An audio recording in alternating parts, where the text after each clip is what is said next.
ರಾಜ್ಯ ರಾಜಕೀಯದಲ್ಲಿ ಸಂಪುಟ ವಿಸ್ತರಣೆ ಕಾವು ಜೋರಾಗಿದೆ. ಜುಲೈ 14-15ರೊಳಗೆ ಈ ಪ್ರಕ್ರಿಯೆಯನ್ನು ಪೂರ್ಣಗೊಳಿಸೋಕೆ ಪ್ಲಾನ್ ಮಾಡಿಕೊಂಡಿದೆ ಕಾಂಗ್ರೆಸ್ ಸರ್ಕಾರ. ಜುಲೈ 12ರಂದು ರಾಹುಲ್ ಗಾಂಧಿ ಭೇಟಿಗೆ ಡಿಕೆ ಶಿವಕುಮಾರ್ ಮಾತುಕತೆ ಮಾಡ್ತಾ ಇದ್ದಾರೆ. ಎಸ್ಸಿ ಕುರಿತಂತೆ ಅಪ್ಡೇಟ್ ಸಿಗ್ತಾ ಇದೆ. ಆಷಾಢಕ್ಕೂ ಮುನ್ನವೇ ಸಂಪುಟ ವಿಸ್ತರಣೆ ಮಾಡಬೇಕು, ಮಾಡಿಯೇ ಸಿದ್ಧ ಅಂತ ಹೇಳಿಬಿಟ್ಟು ಡಿಕೆ ಶಿವಕುಮಾರ್ ಇನ್ನಿಲ್ಲದ ಕಸರತ್ತನ್ನ ಮಾಡ್ತಿದ್ದಾರೆ.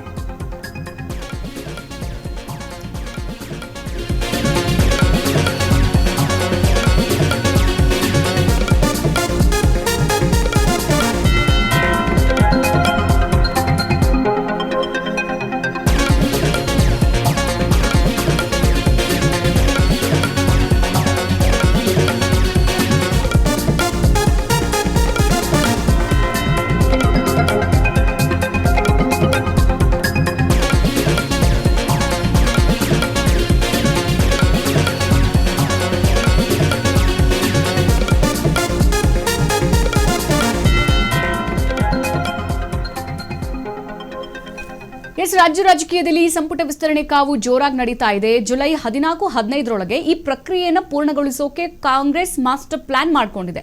ಇಲ್ಲಿ ಜುಲೈ 12ರಂದು ರಾಹುಲ್ ಗಾಂಧಿ ಅವರನ್ನ ಡಿಕೆ ಶಿವಕುಮಾರ್ ಭೇಟಿ ಆಗಲಿದ್ದಾರೆ ಅನ್ನುವಂತಹ ಮಾಹಿತಿ ಸಿಗ್ತಾ ಇದೆ. ಮತ್ತೆ ಆಷಾಢಕ್ಕೂ ಮುನ್ನವೇ ಸಂಪುಟ ವಿಸ್ತರಣೆಯನ್ನ ಮುಗಿಸಬೇಕು. ಜುಲೈ 13ರಂದು ನೂತನ ಸಚಿವರ ಪ್ರಮಾಣ ವಚನ ನಡೆಯುವಂತಹ ಸಾಧ್ಯತೆ ಇದೆ. ಇಲ್ಲಿ ಹೊಸ ಮುಖಗಳಿಗೆ ಸಚಿವ ಸ್ಥಾನ ಕೊಡುವಂತಹ ಸಾಧ್ಯತೆ ದಟ್ಟವಾಗಿದೆ.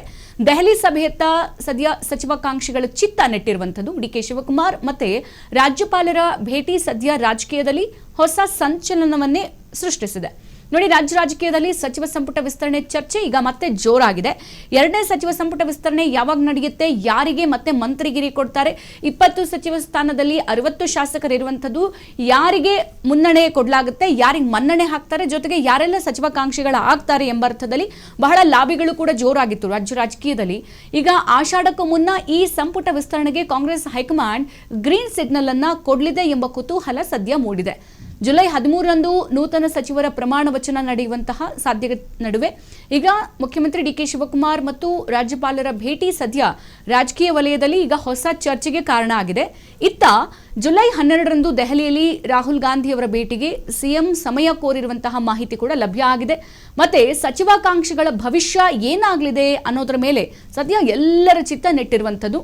ಈಗ ಮುಖ್ಯಮಂತ್ರಿ ಡಿಕೆ ಶಿವಕುಮಾರ್ ಅವರು ಜುಲೈ 12ರಂದು ಲೋಕಸಭೆಯ ವಿರೋಧ ಪಕ್ಷದ ನಾಯಕ ರಾಹುಲ್ ಗಾಂಧಿ ಅವರನ್ನ ಭೇಟಿ ಮಾಡಿ ಈ ಬಹುನಿರೀಕ್ಷಿತ 2ನೇ ಸಚಿವ ಸಂಪುಟ ವಿಸ್ತರಣೆಗೆ ಅಂತಿಮ ಅನುಮೋದನೆ ಪಡೆಯುವಂತಹ ನಿರೀಕ್ಷೆ ಇದೆ. ಜುಲೈ 13ರಂದು ಪ್ರಮಾಣ ವಚನ ಸ್ವೀಕಾರ ಮಾಡುವಂತಹ ಸಾಧ್ಯತೆ ಕೂಡ ಇದೆ. ಇಲ್ಲಿ ಕಾಂಗ್ರೆಸ್ನ ಉನ್ನತ ಮೂಲಗಳ ಪ್ರಕಾರ ಈಗ ರಾಹುಲ್ ಗಾಂಧಿ ಜುಲೈ 12ರಂದು ನವದೆಹಲಿಯಲ್ಲಿ ಲಭ್ಯ ಇದ್ದಾರೆ ಎಂಬ ಮಾಹಿತಿ ಸಿಕ್ಕಿದೆ. ಮತ್ತೆ ಸಚಿವ ಸ್ಥಾನದ ಆಕಾಂಕ್ಷಿಗಳ ಅಂತಿಮ ಪಟ್ಟಿಗೆ ಇಲ್ಲಿ ಅಂಕಿತ ಪಡೆಯೋಕೆ ಡಿಕೆ ಶಿವಕುಮಾರ್ ಕೋರಿದಾರಂತೆ ಸಮಯ. ಹಾಗಾಗಿ ನೂತನ ಸಚಿವರ ಹೆಸರುಗಳ ಬಗ್ಗೆಯೂ ಕೂಡ ಈಗಾಗಲೇ ರಾಜ್ಯ ನಾಯಕರು ಚರ್ಚಿಸಲಾಗಿದೆ. ಮತ್ತೆ ಈ ಔಪಚಾರಿಕ ನೇಮಕಾತಿಗಾಗಿ ಸದ್ಯ ಕಳುಹಿಸುವಂತಹ ಮೊದಲು ಕಾಂಗ್ರೆಸ್ ಕೇಂದ್ರ ನಾಯಕರ ಅನುಮತಿ ಪಡೆಯೋದು ಬಹಳ ಅಗತ್ಯವಾಗಿದೆ. ಇಲ್ಲಿ ಪ್ರಸ್ತಾವಿತ ಪಟ್ಟಿಯನ್ನ ಹೈಕಮಾಂಡ್ ಅನುಮೋದಿಸಿದ್ರೆ ಹೊಸ ಸಚಿವರು ಜುಲೈ 13ರಂದು ಪ್ರಮಾಣ ವಚನ ಸ್ವೀಕರಿಸುವಂತಹ ನಿರೀಕ್ಷೆ ಇದೆ. ಮತ್ತೆ ಜುಲೈ 14 ಹಾಗೆ 15ರ ಮೊದಲು ಈ ಪ್ರಕ್ರಿಯೆಯನ್ನು ಪೂರ್ಣಗೊಳಿಸೋಕೆ ಕಾಂಗ್ರೆಸ್ ಬಹಳ ಉತ್ಸುಕವಾಗಿದೆ. ನಾವು ಬಹಳ ಗಮನಿಸಬೇಕಾಗಿರುವ ವಿಚಾರ ಅಂತ ಅಂದ್ರೆ ಈಗ 2ನೇ ಸಚಿವ ಸಂಪುಟ ವಿಸ್ತರಣೆ ಸದ್ಯ ಕಾಂಗ್ರೆಸ್ ಸರ್ಕಾರದಲ್ಲಿ ಬಹಳ ಕುತೂಹಲವನ್ನು ಮೂಡಿಸಿರುವಂಥದ್ದು. ಯಾಕಂದ್ರೆ ಇರುವಂಥದ್ದು ಕೇವಲ 20 ಸ್ಥಾನ, 60 ಶಾಸಕರು. ಅದರಲ್ಲಿ ಯಾರಿಗೆ ಮನ್ನಣೆ ಹಾಕ್ಬೋದು, ಇಲ್ಲಿ ಹೊಸಬರಿಗೆ ಹೆಚ್ಚು ಅವಕಾಶ ಕೊಡಿ ಅಂತ ಹೇಳಿ ಕಾಂಗ್ರೆಸ್ ಹೈಕಮಾಂಡ್ ಏನೋ ಹೇಳಿದೆ.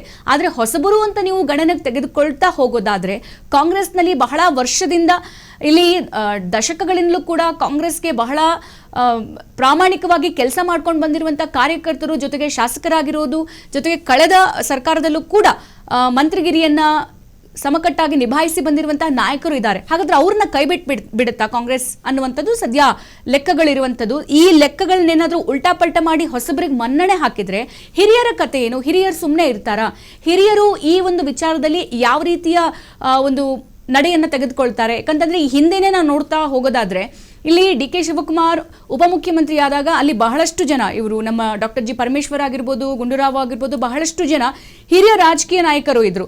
ಸೊ ಆ ಟೈಮಲ್ಲೂ ಕೂಡ ಅಲ್ಲಿ ಹಿರಿಯರನ್ನ ಕಡೆಗಣಿಸ್ಬಿಟ್ಟಿದ್ದಾರೆ. ಡಿ ಕೆ ಶಿವಕುಮಾರ್ ನಮಗಿಂತ ಕಿರಿಯರು, ಅವ್ರಿಗೆ ಅವಕಾಶ ಕೊಟ್ಟಿದ್ದಾರೆ ಅಂತ ಹೇಳ್ಬಿಟ್ಟು ಆಗ್ಲೇ ಬಹಳ ಚರ್ಚೆ ಆಗಿತ್ತು. ಈಗ ಹೇಳಿ ಕೇಳಿ ಡಿ ಕೆ ಶಿವಕುಮಾರ್ ಮುಖ್ಯಮಂತ್ರಿ ಆದಂತ ಸಂದರ್ಭದಲ್ಲಿ ಹಿರಿಯರಿಗೆ ಮೊದಲ ಅವಕಾಶ ಕೊಡಬೇಕು ಅನ್ನುವಂಥದ್ದು ಬಹಳ ಹಿರಿಯ ನಾಯಕರ ವಾದ ಆಗಿದೆ. ಆದ್ರೆ ಇಲ್ಲಿ ಹೈಕಮಾಂಡ್ ಹೇಳುವಂಥದ್ದು ಹೊಸ ನಾಯಕರಿಗೆ ಮನ್ನಣೆ ಕೊಡಿ, ಹೊಸ ನಾಯಕರಿಗೆ ಆದಷ್ಟು ಮಂತ್ರಿಗಿರಿ ಹೆಚ್ಚಾಗಿ ಕೊಡಿ ಅಂತ ಹೇಳ್ಬಿಟ್ಟು. ಅದು ಕೂಡ ಇಲ್ಲಿ ಸಚಿವ ಸತೀಶ್ ಜಾರಕಿಹೊಳಿ ಆಗಿರ್ಬೋದು, ಮತ್ತೊಂದು ಕಡೆಗೆ ಬಹಳಷ್ಟು ಜನರು ನಮ್ಮ ಕ್ಷೇತ್ರಕ್ಕೆ 2-3 ಸಚಿವ ಸ್ಥಾನ ಬೇಕು, ಲಿಂಗಾಯತ ನೀವು ಆಧಾರದಲ್ಲಿ ತೆಗೆದುಕೊಳ್ತಾ ಹೋದ್ರೆ ಅದರಲ್ಲಿ 5-6 ಶಾಸಕರಿಗೆ ಮಂತ್ರಿಗಿರಿ ಕೊಡಿ ಎಂಬ ಅರ್ಥದಲ್ಲಿ ಜಾತಿವಾರು ಲೆಕ್ಕ ಆಯಾಮದಲ್ಲೂ ಕೂಡ ಬಹಳಷ್ಟು ಲಾಬಿಗಳು ಕೇಳಿ ಬರ್ತಾ ಇದೆ. ಸೊ ಹಾಗಾಗಿ 2ನೇ ಸಚಿವ ಸಂಪುಟದ ಚಿತ್ತದ ಮೇಲೆ ಬಹಳ ಎಲ್ಲ ಹಿರಿಯ ನಾಯಕರಾಗಿರ್ಬೋದು, ಜೊತೆಗೆ ಶಾಸಕರಾಗಿರ್ಬೋದು, ಎಲ್ಲರೂ ಕೂಡ ಕಣ್ಣಿಟ್ಟಿದ್ದಾರೆ. ಹಾಗಾಗಿ ಜುಲೈ 12 ಅಥವಾ 13ರಂದು ದೆಹಲಿಗೆ ತೆರಳಿ ರಾಹುಲ್ ಗಾಂಧಿ ಅವರ ಜೊತೆಗೆ ಭೇಟಿ ಮಾಡಿ ಮುಂದಿನ ಯಾವ ಆಯಾಮದಲ್ಲಿ ಯಾರಿಗೆ ಮಂತ್ರಿಗಿರಿ ಕೊಡಬೇಕು ಅನ್ನುವಂತಹ ಲೆಕ್ಕ ನಡೀತಾ ಇದೆ. ಹೇಳಿ ಕೇಳಿ ಡಿ ಕೆ ಶಿವಕುಮಾರ್ ಬಹಳ ಈ ಪೂಜೆ ಪುನಸ್ಕಾರ ಆಗಿರ್ಬೋದು, ಜೊತೆಗೆ ಸಮಯ ಎಲ್ಲ ನೋಡುವಂಥದ್ದು ಹೆಚ್ಚಾಗಿ ನಾವು ಗಮನಿಸ್ಕೊಂಡು ಬಂದಿದ್ದೀವಿ. ಹಾಗಾಗಿ ಆಷಾಢ ಶುರುವಾಗುವ ಮುಂಚೆ ಈ 2ನೇ ಸಚಿವ ಸಂಪುಟ ವಿಸ್ತರಣೆಯನ್ನು ಮುಗಿಸ್ಬಿಡಬೇಕು ಅಂತ ಏನೋ ದಾಪುಗಾಲಿಟ್ಟಿದ್ದಾರೆ. ಆದರೆ ಇದು ಯಾವ ರೀತಿ ಮುಂದೆ ತೆಗೆದುಕೊಂಡು ಹೋಗುತ್ತೆ, ಜೊತೆಗೆ ಯಾರಿಗೂ ಸಚಿವ ಸ್ಥಾನ ಕೊಟ್ಟು ಯಾರನ್ನ ಕೈ ಬಿಟ್ರೆ ಅವ್ರು ಯಾವ ರೀತಿಯಾಗಿ ಇಲ್ಲಿ ಕೋಲಾಹಲಕ್ಕೆ ನಾಂದಿ ಹಾಡ್ತಾರೆ ಅನ್ನುವಂಥದ್ದು ಸದ್ಯ ಬಹಳ ಕುತೂಹಲ ಮೂಡಿಸಿರುವಂತಹ ವಿಚಾರ.